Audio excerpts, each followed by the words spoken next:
तुमने मेरी बीवी से ऐसे बात करने की जुर्रत कैसे की? हाँ?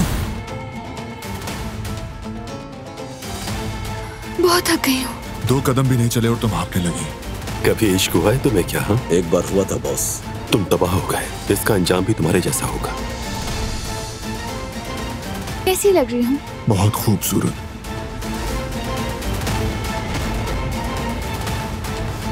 दिलान साहिबा, मेरे लिए कॉफी ला सकती हैं क्या?